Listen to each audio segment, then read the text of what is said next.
Misalnya seseorang bertobat. Dulu umatnya Nabi Musa ada yang menyembah anak sapi, ijel itu. Harus tobat. Itu tobatnya ekstrim betul. Kalau tobat sekarang kan cukup istighfar sama istighosah. Kalau dulu enggak, liyak tulal bari umingkum al mujrima, yang terbebas dari dosa menyembah anak sapi, membunuh yang terlibat atau pernah menyembah anak sapi. Makanya ayatnya apa? Fatubu ila bari'ikum faqtulu anfusakum. Ya, jadi orang-orang yang pernah menyembah anak sapi itu tobatnya apa? Faqtulu anfusakum. Sebab itu semua ulama berkewajiban menerangkan nasa mansuh. Sampai Sayyidina Ali suatu saat ada mubalek atau ustadz itu ngajar di masjid, ditanya, kamu tahu nasa mansuh enggak?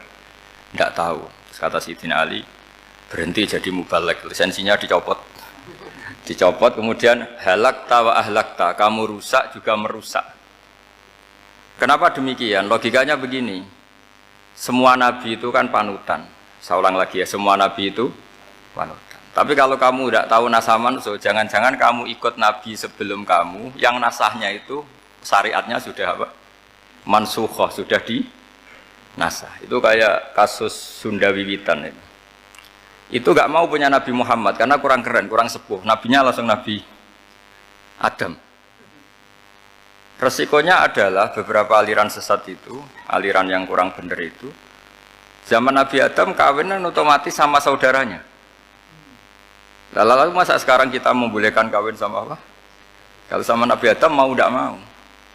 Karena yang cowoknya ya bin Adam, putrinya binti Adam. Lalu Allah bikin satu sunnah yang suami istri itu harus beda, yaitu satu kandungan itu melahirkan satu pasang. Dan mulai dulu memang pasangannya orang jelek itu orang cantik. Makanya agak sial itu yang perempuan-perempuan itu. Memang mulai dulu gitu. Kalau cantik itu kesunatannya dapat jelek. Nanti sama-sama masuk surga. Karena yang cowoknya ibadahnya syukur, yang ceweknya sabar. Itu nanti sama-sama. Nah kebetulan si Qabil itu ganteng sekali Qabil. Berpasangan dengan Labuda itu jelek, gembrot, pokoknya tidak cantik. Enggak lah, kebalik. Qabil itu berpasangan sama Iklimah. Jadi Qabil ganteng, punya adik kandung namanya Iklimah itu cantik sekali.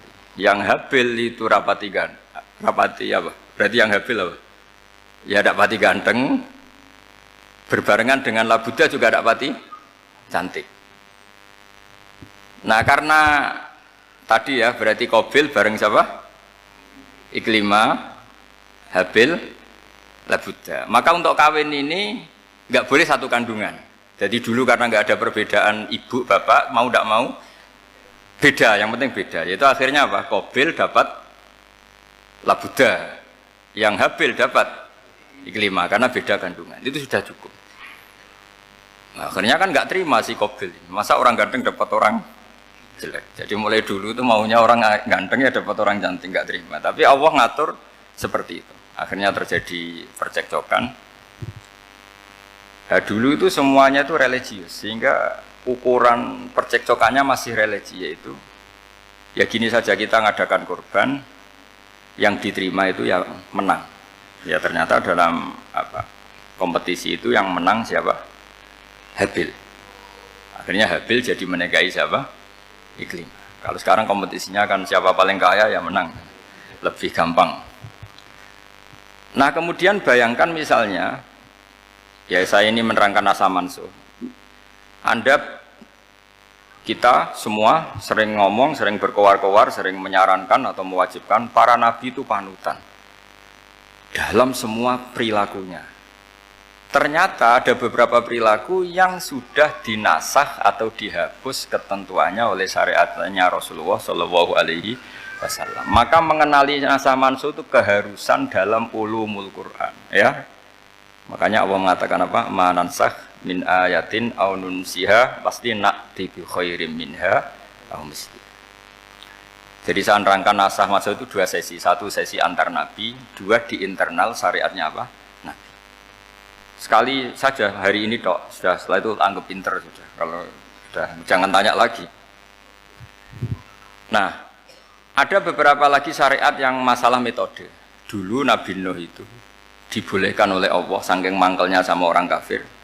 Saya ulang lagi, orang kafir itu kan biadab sekali, nempat buminya Allah, makan rezekinya Allah, kemudian mengkafirkan Allah. Pikirannya Nabi Nuh, orang biadab gini nggak layak hidup, itu pikirannya Nabi Nuh. Kalau dia pakai militer, tidak punya militer, ya pakai langit akhirnya.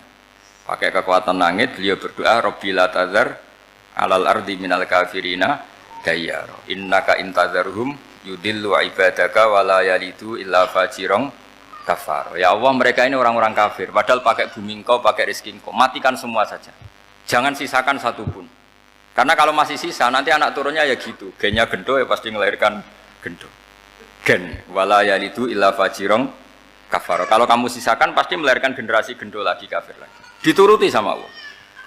Kecuali orang 80 yang ikut Nabi Nuh.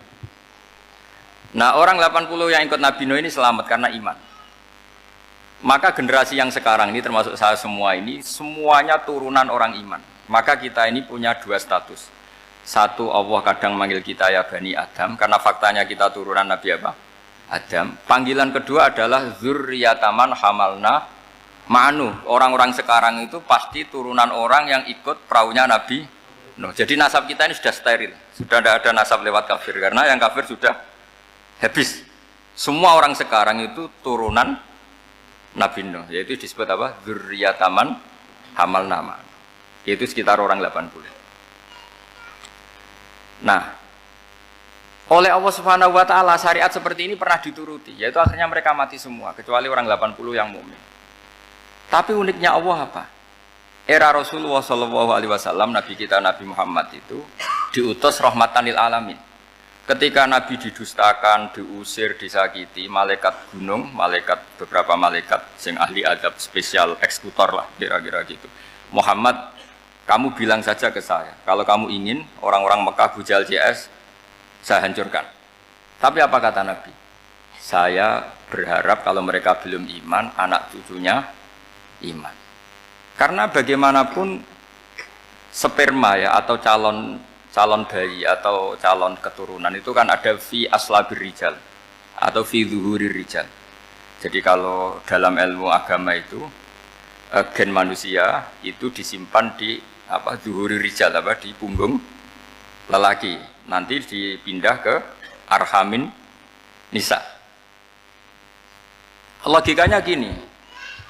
Ini dengerin ya. Logikanya gini, misalnya Abu Jahal. Abu Jahal itu di situ ada orang namanya Ikrimah. Itu anaknya Abu Jahal. Itu orang mukmin. Akhirnya ya jadi orang alim. Abu Lahab itu di rahimnya di punggungnya ada perempuan namanya Darroh. Akhirnya juga orang mukminah. Saya berikan contoh. Khalid bin Walid itu anaknya Walid. Walid itu musuh besarnya Rasulullah. Tapi di punggungnya ada orang bernama Khalid. Ini dengerin. Nah di punggung ini kira-kira Allah sudah tahu apa belum? Jawabannya sudah tahu. Artinya kalau ini mati atau kamu bunuh, kamu sebenarnya nggak bunuh orang kafir saja, bunuh calon orang mukmin yang sekarang masih bersemayam di punggungnya orang-orang kafir. Jadi bisa saja orang yang sedang kafir itu ada sekian calon generasi yang suatu saat mukmin.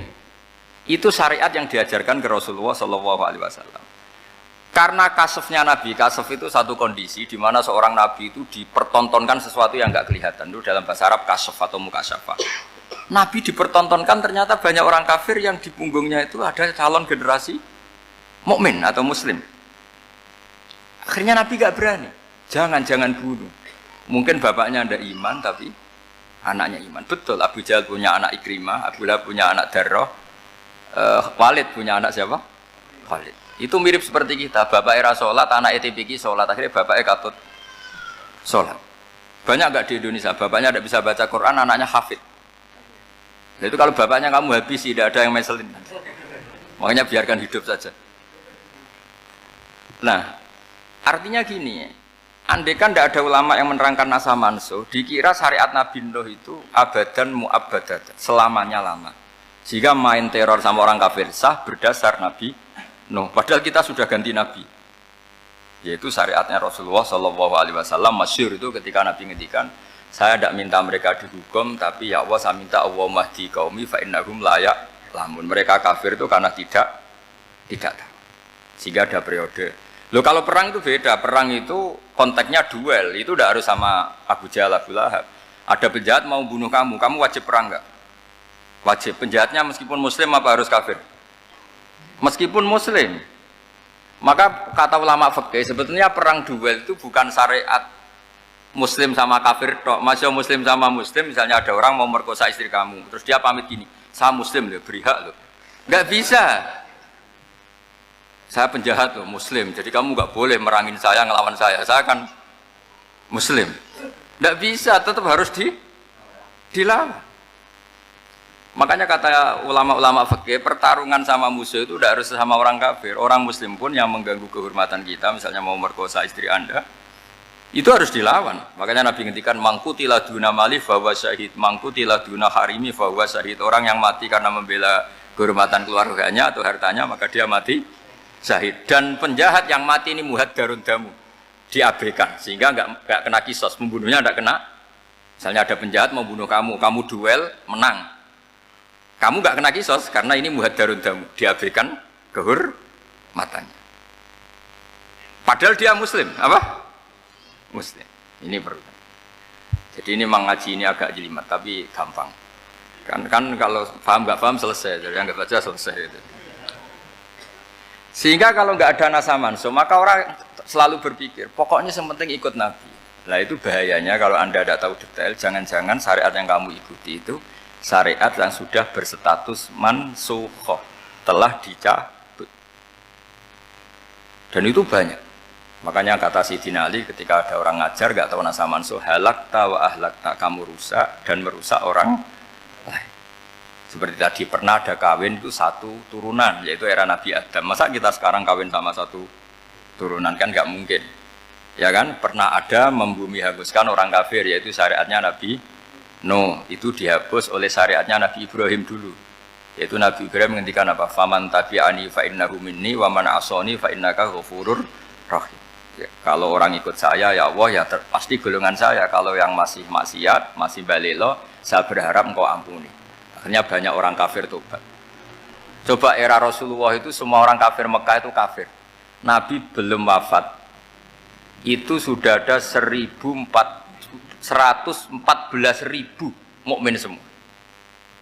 Jadi Nabi menangi mayoritas orang menjadi mukmin dari mayoritas kafir. Yaitu disebut wara'aitan nasa yadkhuluna fi dinillahi afwaja. Andai kan Nabi Muhammad pakai syariatnya Nabi Nuh, bisa enggak mengislamkan orang sebanyak itu? Enggak bisa kan? Maka ini penting mengenali nasab mansukh. Jadi periode cara wong Jawa maksud no tuntas. Robila tadar itu, pasot tuntas itu, menghabisi itu habis di periode Nabi siapa? No, syariat itu sudah enggak dipakai lagi. Yang dipakai apa? Faman tabi'ani fa innahu minni wa man asoni fa innaka ghafurur rahim. Lah Nabi Muhammad ini nabi yang kena khitab anit tabi' millata Ibrahim hanifah. Jadi masternya Nabi Muhammad itu mentornya Nabi Ibrahim. Sehingga syariatnya ya faman tabi'ani fa innahu minni wa man asoni fa innaka ghafurur rahim. Tidak syariat rabbila tadzar alal ardi minal kafirina daya.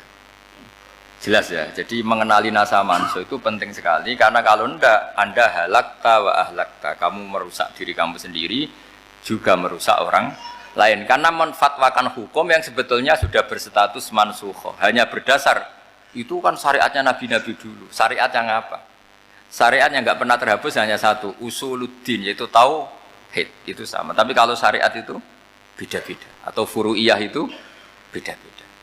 Itu tadi saya beri contoh, era Nabi dulu kalau ada pakaian najis dipotong, dibuang. Era Nabi Muhammad dicuci. Orang kafir dihabisi oleh langit. Era Nabi Muhammad enggak boleh, bahkan didoakan Allah mahdi qaumi fa innahum la ya'lam. Di Qur'annya apa? Wa in ahadum minal musyrikin astajaraka fa'jirhu hatta yasma'a kalam Allah summa ablihu ma'mana. Jadi kalau ada orang kafir enggak boleh main dihabisin, mereka beri peluang untuk mengkaji kitab Allah hatta yasma'a kalam Allah. Kalau mereka sudah berpeluang ngaji, harus summa ablihu ma'mana, harus dijamin keamanan. Ya, karena apa? Dzalika bi annahum qaumul la ya'lamun. Bagaimanapun mereka memang karena tidak tahu. Nah, kenapa tidak tahu? Enggak. Karena tadi mereka tertutup oleh kultur yang beratus-ratus tahun. Mbah-mbahnya mereka menyembah batu, menyembah berhala. Ya tahunya itu ya Tuhan. Bagaimana Anda bisa menjelaskan sesuatu yang sudah beratus-ratus tahun kan tidak gampang. Maka ada periode dimaklumi, apa? Kalau era sampean kan, mosok waktu disembah saking gobloknya orang, kamu lahir kan sudah nyembah Allah, tidak nyembah batu. Bayangkan kalau kamu jadi mereka. Wong perut kamu saja disuruh makan pizza sakit kok, karena saking lamanya makan sambal kan gitu. Kamu bilang perempuan Indonesia saja cantik kok, saking lamanya jadi orang Indonesia. Padahal orang Indonesia tanyakan orang Eropa, cantiknya di mana? Kamu lahir di Afrika, bilang orang Afrika itu cantik, tanyakan orang Eropa, cantiknya di mana? Hitam gitu kok. Jadi orang itu pasti terkooptasi oleh sekelilingnya. Orang Afrika akan bilang wanita Afrika itu cantik. Coba tanyakan orang Eropa, cantik apa enggak? Belas. Orang Eropa yang kulitnya gitu kata orang Eropa indah, kata sampean. Koyok anaknya kebo katanya kuda jadi. Jadi orang itu akan terkooptasi oleh sekelilingnya. Bayangkan kalau semua orang nyembah berhala terus kamu ndak, alasan kamu apa? Kan menentang mayoritas. Dan itu berat. Maka dimaklumi oleh Allah, dzalika bi annahum qaumul la ya'lamun fi manah roh. Nah, pemakluman ini yang mulai sekarang terkikis. Orang main pukul saja enggak mau ngaji. Enggak mau ngaji Quran secara kafah. Jadi fatwanya Islam kafah tapi ngajinya Quran enggak kafah. Ngambil 1-2 potongan ayat dipakai dalil. Jadi Islamnya inginnya kafah tapi ngajinya Quran enggak. Kalau kafah ya hafal 30 juz itu. Kalau mau kafah ya hafal berapa? 30 juz. Makanya saya sering bilang, saya sering dinasihati orang karena belum tahu saya ini hafal Quran. Bapak harusnya Islam itu kafah. Kata saya ya dimulai dari konsep Islam itu kafah dulu, apa ya hafal Quran secara kafah. Jadi ini penting saya utarakan. Bahaya sekali orang mengenali Islam tanpa mengenali nasah mansukh. Karena beberapa syariat Nabi sebelum kita itu berstatus mansukh. Terus contoh berikutnya, ini nasah mansukh antar Nabi apa khusus internal Nabi? Antar Nabi aja agak selesai nih sampai subuh aja agak selesai. Contoh yang paling keren, mungkin cowok semua senang. Nabi Dawud dulu istrinya berapa? 99. Nah itu kalau masih halal itu kan berarti jenengan punya istri berapa? Wah itu kan ngeri betul. Punya satu aja repotnya gitu, apalagi berapa? Punya 99. Terus kamu bilang gini, ini kan syariatnya Nabi Dawud, Nabi kan bisa diikuti. Pernah ada periode di mana seperti itu boleh.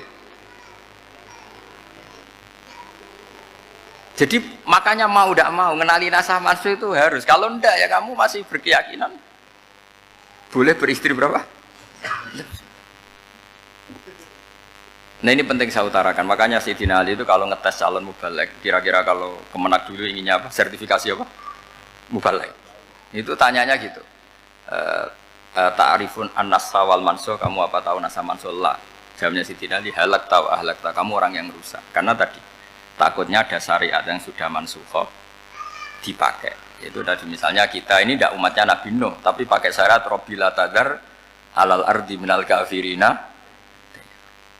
Terus ketiga begini, misteri manusia itu. Dan ini kita tidak pernah tahu sampai kiamat, tapi ini ilmu harus kita diskusikan. Misalnya saya ini namanya Bahaudin. Saya sekarang hidup sampai 2019 sekarang. Kan hanya Allah yang tahu berapa turunan saya sampai kiamat dan statusnya kayak apa. Donald Trump juga gitu. Donald Trump itu sekarang kafir, tapi kita tidak pernah tahu nanti turunan keberapa ada yang Muslim. Lah turunan yang calon Muslim ini diletakkan di mana kita tidak tahu. Yang jelas kalau kamu bunuh itu katut itu. Artinya gini, logika membiarkan orang kafir itu ya ada logikanya. Gitu. Logika membunuh karena mereka mau membunuh kita ya ada logika fikihnya, karena kalau kita ada membunuh dibunuh. Makanya semuanya hukum ini terus bergantung al-hukmu yaduru ma'ilatihi wujudan wadam. Di sini terus dipertemukan. Makanya semua nabi itu kalau yang namanya membunuh pasti pas perang saja, karena ini kondisi yang memang pilihannya hanya dua, kalau nggak dibunuh ya membunuh. Ada duel lah itu. Maka ini butuh kajian fikih dan orang nggak boleh subjektif dalam hal ini.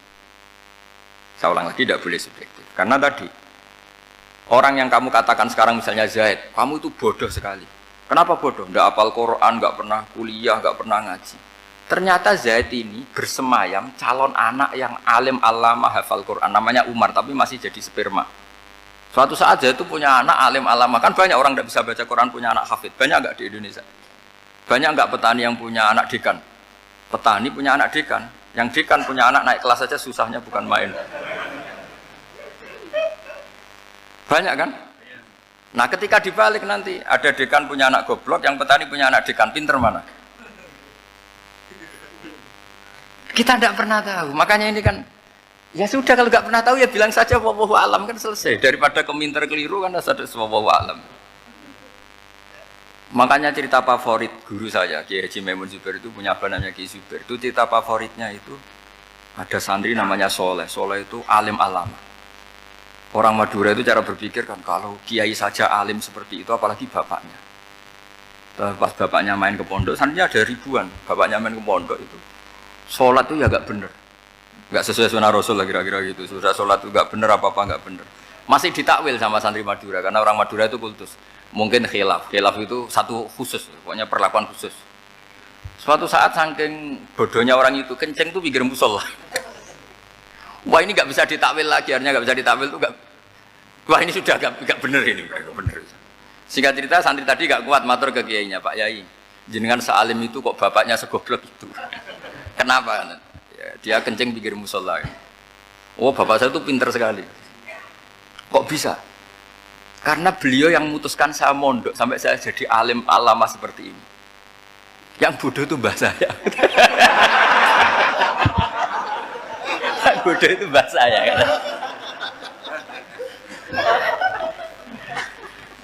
Artinya gini, sekarang misalnya Anda dekan atau Anda rektor atau Anda profesor atau Anda kiai top mubalek kondang. Anda mubalek kondang terus punya anak gobloknya bukan main atau apalagi anaknya ketangkep KPK. Yang satu anaknya orang bodoh jadi dekan. Kalau kompetisi ini pinter mana coba? Ada ahli metodologi tapi anaknya itu terlibat narkoba. Yang ini petani utun, anaknya dekan, kira-kira kalau dikompetisikan pinter mana? Anaknya pinter petani tadi gitu. Yang ketika petani kamu vonis bodoh gitu. Tapi siapa tahu kalau ini menyimpan calon. Paham ya? Kita tidak pernah tahu. Makanya Quran selalu ngajari dalam ilmu sosial itu wa in adri la'allahu fitnatul lakum wa mata'un ila. Dalam ilmu sosial itu kita harus jawab tidak tahu. Karena mobil. Makanya saya tadi pagi ngaji di direktorat saya bilang, saya pernah diprotes orang, Gus kamu udah jelas 01 apa 02. Ya saya jawab, manusia itu makhluk yang paling gak jelas. Gitu. Sekarang soleh suatu saat bisa saja gak soleh. Yang sedang gak soleh suatu saat soleh. Sesuatu yang mungkin rubah kok kamu fanatik itu gimana? Nalarnya itu gimana? Coba kita tahu dulu, Wahsy itu pembunuh Hamzah, akhirnya mati mukmin ya enggak? Padahal orang yang sangat dibenci Rasulullah karena membunuh Sayyid siapa? Hamzah. Sa'labah yang tukang itikaf di masjid, akhirnya su'ul Fatimah. Kita tidak pernah tahu. Nah kalau nggak pernah tahu ya tidak usah terlalu fanatik biasa saja. Kayak jenengan seneng saya itu ya saya tidak tahu sampai kapan ya. Saya seneng sampai kapan ya tidak tahu. Kayak suami istri itu. Pas nikah harmonis bulan madu sampai kapan bertanya. Yang jelas paling awet itu pasangan jelek itu pasti nggak awet. Makanya jadi guyonan tuh. Pasangan itu jangan baik-baik gak awet, kalau jelek itu awet. Ternyata maksudnya cantik sama ganteng. Itu suatu saat pasti jadi jelek. Yang jelek sama jelek pasti jelek terus. Makanya jadi guyonan. Kalau pasangan jelek itu awet katanya. Tapi kalau pasangan baik, ternyata baik wajahnya itu pasti gak awet. Suatu saat pasti jelek, tapi yang jelek awet. Karena mulai dulu ya jelek sampai itu. Awet jeleknya maksudnya bukan.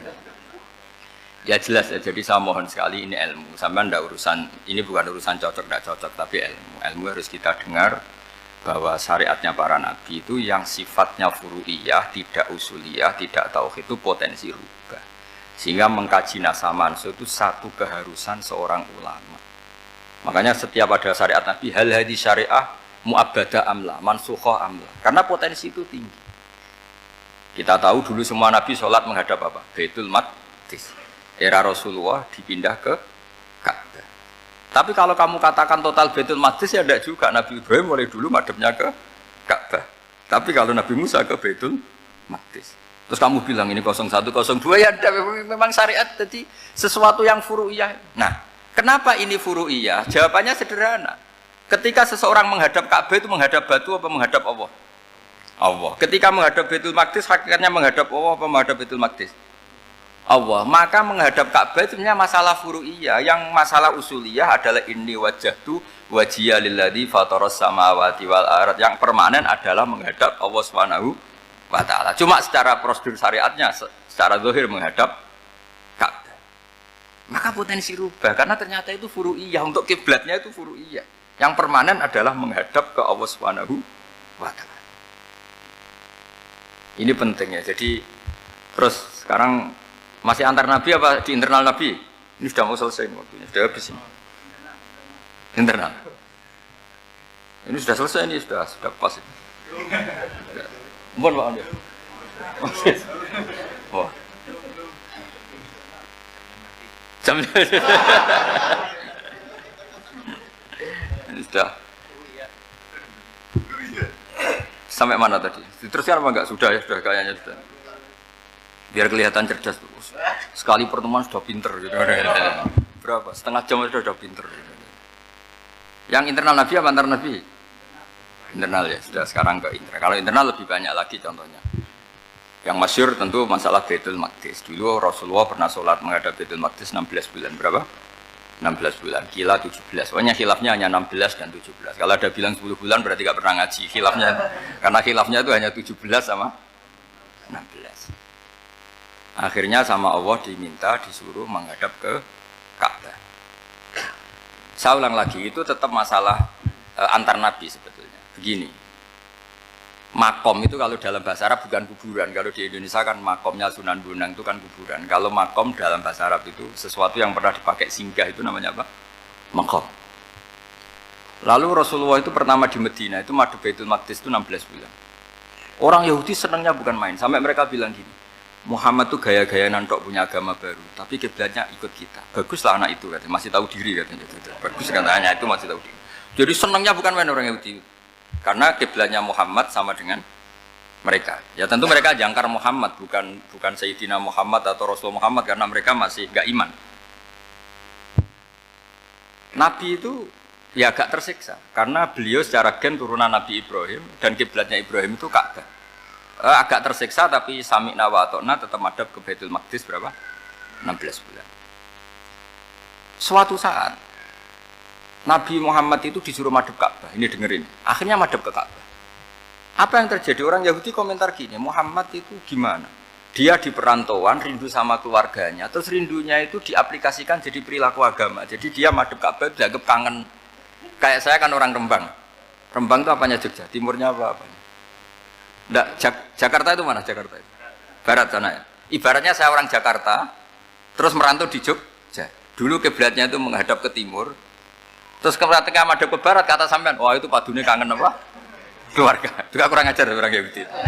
Jadi orang Yahudi itu memang paling pinter bully. Makanya kalau sampean tukang bully itu ya agak-agak, ya enggak. Saya tidak ngomong agak ya, pokoknya agak-agak. Ya. Pinter bully orang Yahudi. Makanya nggak ada orang debat sepinter orang Yahudi. Yang bisa ngalahkan hanya Tuhan itu. Orang Yahudi yang bisa ngalahkan hanya Tuhan. Lalu Sayyidina Ali orang paling terkenal cerdas. Itu kalau sama orang Yahudi itu pusing.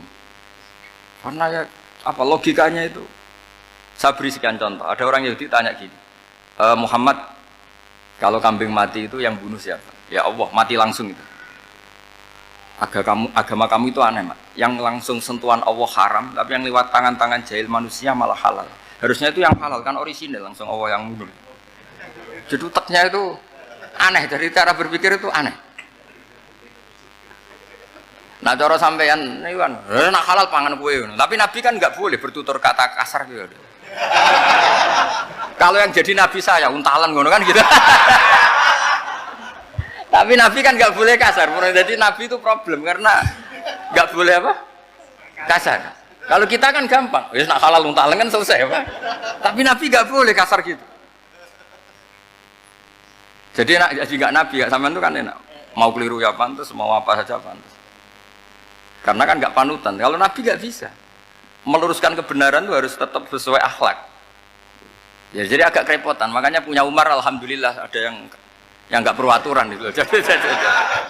Jadi enak. Jadi ya itu memang aturannya harus itu. Coba Nabi itu perang tapi nggak boleh bunuh. Kayak apa susahnya?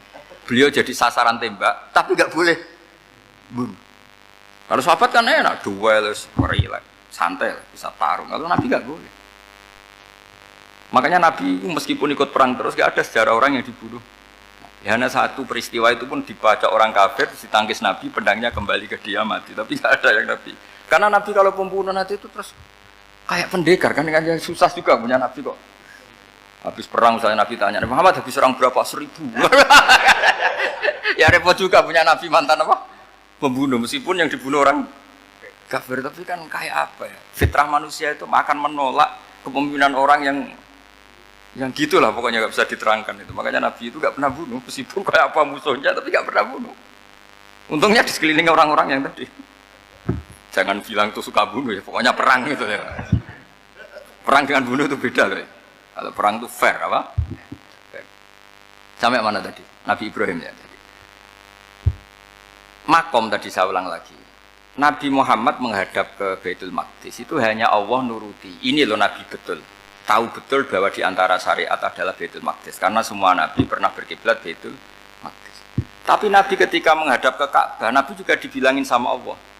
Ini loh syariat yang benar. Karena Ka'bah juga kiblat sing aktaku. Lebih tua ketimbang Baitul Maqdis. Maka disebut Ka'bah Atiqah.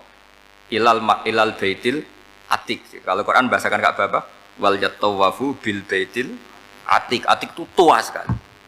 Ya sudah. Ketika berstatus tua itu orang Yahudi seneng, mergo roh kelirune Muhammad. Mereka nantang, Muhammad ayo debat terbuka. Nabi rawuh. Bagaimana Anda bilang Ka'bah itu kiblat tertua? Wong Ka'bah itu pertama yang menghadap sana itu ya kamu. Semua Nabi menghadapnya ke Baitul Maqdis. Terus Nabi Muhammad mulai berargumentasi ilmiah tadi. Enggak, Ka'bah itu kiblatnya Ibrahim.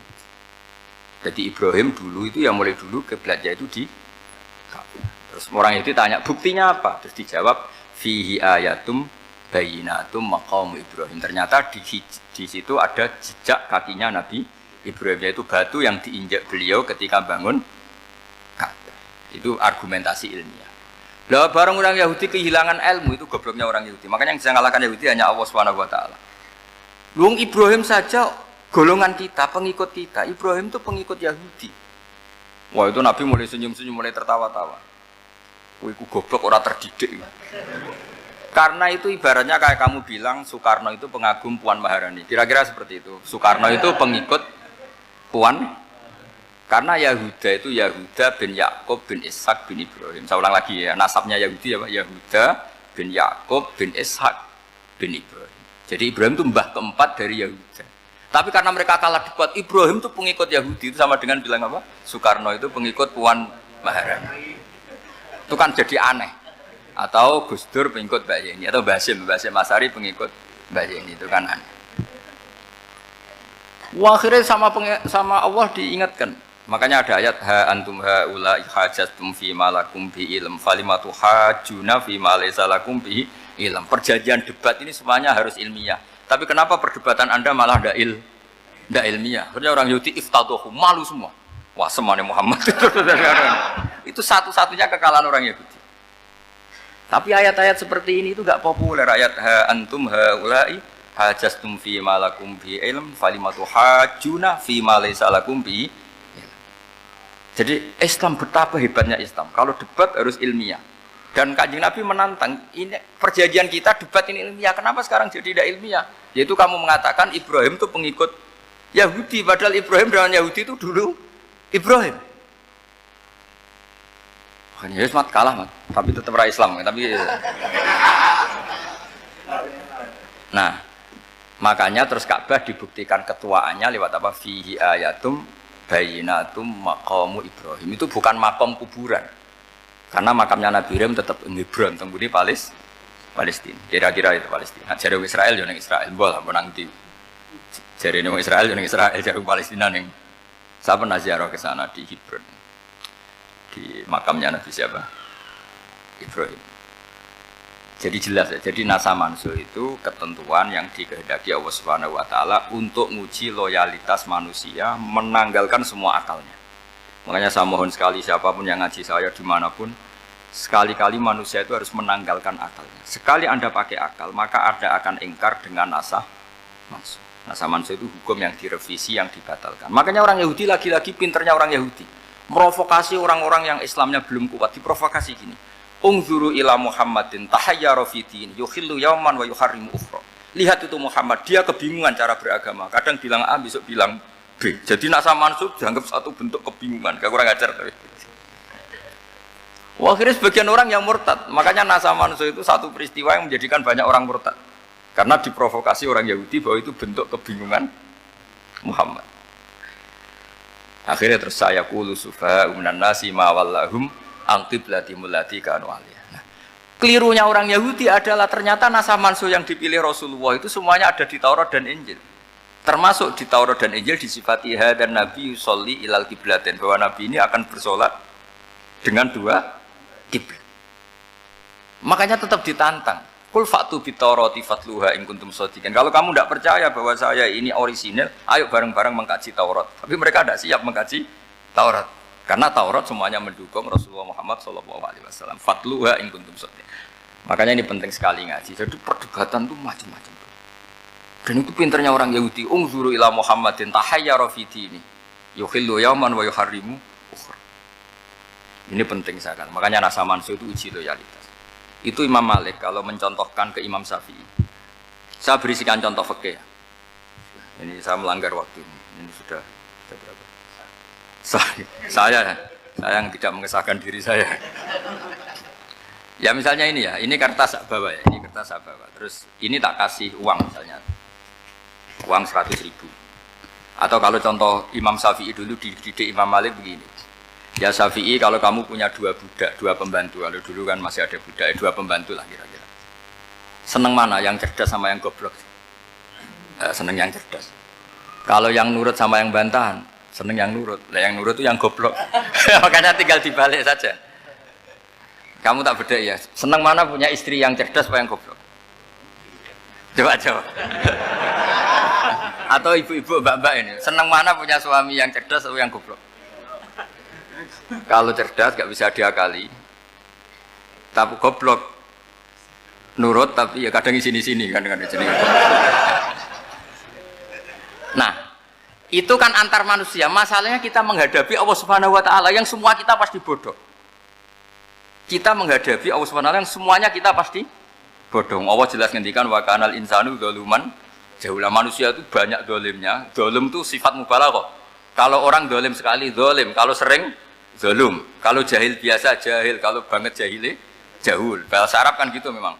Ghafir, pengampun biasa. Kalau ghafur selalu mengampuni. Syakir, makanya sifatnya Allah Ta'ala ikut wazan fa'ul semua. Ghafur, syakur, atau diikutkan wazan fa'al. Kalau goblok biasa jahil, goblok banget jahal kan itu. Kafir biasa kafir, kalau kafir banget kafar. Ya, jadi wazan balagha itu bisa fa'al, bisa fa'ul ya.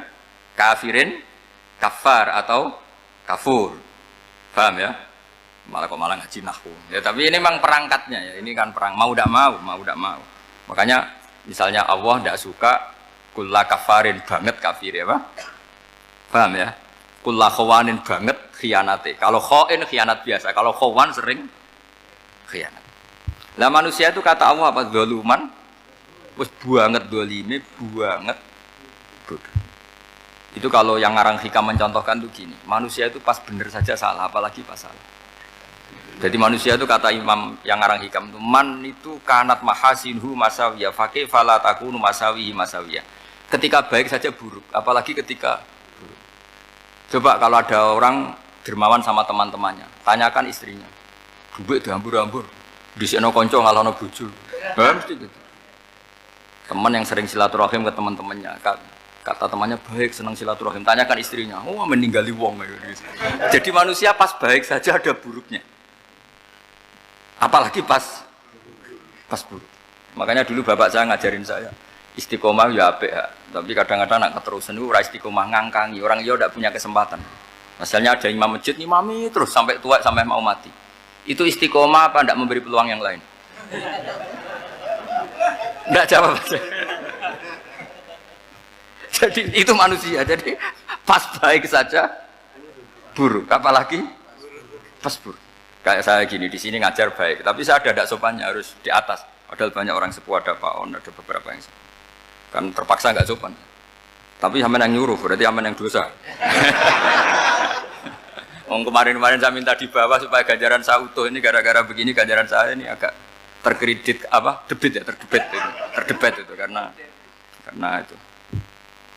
Saya teruskan. Jadi manusia itu punya sisi itu karena manusia itu dzalum dan apa jahul. Wa kanal insanu dzaluman. Problemnya ini ngadepi Allah yang selalu pinter, yang kita selalu bodoh. Misalnya gini, kamu ditanya Allah. Ini contohnya Imam Malik. Ikla hadi sokhroh fa inna tahtaha dhahaban. Coba bongkahan batu itu kamu angkat, di bawahnya ada emas. Lalu budak yang pinter berlogika, oh disuruh buka itu karena ada emas toh. Berlogika. Kalau budak yang goblok enggak, ya disuruh ya diangkat saja. Ada emas apa enggak karena perintah ya diangkat. Yang satu nurut karena perintah, yang satu nurut karena ada emas, ada sesuatu. Logikanya suatu saat Tuhan itu hanya bilang gini dok, ikhla hadis sokhroh, batu itu angkat. Yang nurut yang goblok permanen tadi kan langsung ngangkat. Yang pinter, ini ada apa lagi Gusti kok harus diangkat? Ya gak ada apa-apa, nyuruh saja kata Allah gitu. Wah tidak bisa, sesuatu harus ada alasannya. Itu kira-kira mangkel loh Pak? Oh mangkel. Nah, logikanya manusia seperti itu. Makanya dua murid pinter, di rakyat pinter, presiden ya susah mesti demo. Goblok ya susah di sini uang. Ini kan nggak ada pilihan. Memang manusia itu nggak ada pilihan. Nah sekarang masalahnya gini di fikih ini, saya kembali lagi ke fikih. Pertanyaannya secara fikih begini. Misalnya iddah. Iddah itu seorang perempuan ditinggal mati suaminya atau ditinggal atau cerai. Itu kan ada namanya apa? Iddah. Iddah itu memastikan apa tujuannya? Memastikan rahim itu steril dari mani atau sperma zaut awal. Supaya nanti kalau dinikah orang lain tidak terjadi ikhtilatul nasab. Oke, berarti iddah kita beri argumentasi secara ilmiah li baro'atir rohmi. Jadi misalnya Zaid menceraikan istrinya Sri dalam keadaan masih bisa haid. Iddahnya 3 kali masa suci. Wal mutallaqatu yatarabbasna bi anfusina salah satu guru. Lalu karena secara teori medis kalau haid berarti bukti tidak hamil. Apalagi kalau haidnya terulang-ulang sampai 3 kali pasti tidak hamil. Sehingga kalau nanti dinikahi orang lain pasti kalau ada anak ya anaknya zaud sani atau zaud kedua. Berarti alasan iddah li baro'atir rohmi. Oke, kita sok pinter, sok bijak. Pertanyaannya adalah sekarang sudah baru 1 bulan suaminya di Malaysia nggak pernah ngumpuli. Dicek di medis juga berbukti tidak hamil. Apakah boleh tanpa iddah? Semua ulama mengatakan tidak boleh. Tapi ini kan rahimnya jelas bersih. Ya karena iddah itu nuruti perintah pangeran, pokoknya tetap iddah. 3 kali masa suci. 3 kali masa suci atau masa haid. Itu ada perdebatan ulama. Tapi kan ini terbukti bersih Gus. Meskipun terbukti bersih kata Allah harus iddah 3 bulan atau berapa? Kira-kira 3 bulan 4 bulan ya tetap harus iddah. Pemilih mana sok pinter Gusti berhubung ini. Pangeran buat terang gitu. Berhubung. Jadi Tuhan apa Pak Wari berhubung Gusti ini jelas steril dari sperma zaut awal. Enggak usah iddah Gusti. Sama aja kamu disuruh majikan kamu ikhla hadis sakhroh, berhubung nggak ada apa-apa, nggak usah ya. Kira-kira mangkel nondak budak yang seperti itu. Mangkel. Maka dibutuhkan kebodohan dalam beragama. Betul itu memang. Makanya Nabi itu unik, pernah bilang itu gini, aksaru ahlil jannah al-buhu, aki-aki penduduk swarga itu al-buhu, wong goblok-goblok. Maksudnya goblok yang jenis ini, bukan goblok betulan maksudnya. Maksudnya goblok jenis ini itu ya tetap pinter, tapi pinternya dibuang, pura-pura goblok demi samina. Jadi saya misalnya kok pinter dan goblok tadi sekaligus, pinter dan goblok. Ya bah, ikhla hadis sokhroh, fa inna tahta hadapan. Tak angkat, karena saya tahu di bawah ada emas. Tapi di hati saya, sajane ya mergo perintah. Suatu saat kalau disuruh Allah, ikhla hadis sokhroh, perintah ya tak angkat, ya sudah. Jadi ya pinter ya goblok. Saya tahu namanya perintahnya Allah pasti ada hikmahnya. Hikmahnya iddah adalah li baro'atir rohmi. Tapi hikmahnya jadi kawula adalah nurut perintah Allah, cek tahu alasannya maupun tidak. Ada. Lah di sini ada illatul hukmi untuk membangun kecerdasan, tapi ada loyalitas untuk membangun ubudi. Ya, bahwa kita ini kawula roh tetap loyal. Makanya tadi pagi saya cerita Sayyidina Umar. Sayyidina Umar kayak apa cerdasnya? Tapi tetap ubudiyah. Yaitu Rasulullah SAW sering dibully orang kafir. Muhammad tuh gaya-gaya nantok. Wong ora oleh nyembah berhala, ora oleh nyembah watu, jebule dekne nyembah Hajar Aswad. Karena dilihat dari jauh kan tetap nyium Hajar Aswad. Coba kalau kamu lihat dari jauh, kamu sujud dari jauh kan kayak sujud sama batu. Makanya Sayyidina Umar karena orang kafir masih cara berpikir gitu, tiap nyium Hajar Aswad itu komentar gedumel. Alim tu annaka hajarun la tadurru wa la tanfa. Walau la anni ra'aitu Rasulullah qabbalaka ma qabbal. Aku ronake watu, ora mandoroti, ora manfaati. Kalau saja saya tidak melihat Nabi nyium kamu, saya tidak sudi nyium kamu. Jadi tidak berdoa, doa mustajab itu tidak gerutu. Karena apa? Umar tahu ini masalah secara tauhid. Kalau saya doa di depan Hajar Aswad nanti dikira syirik karena berdoa di depan batu.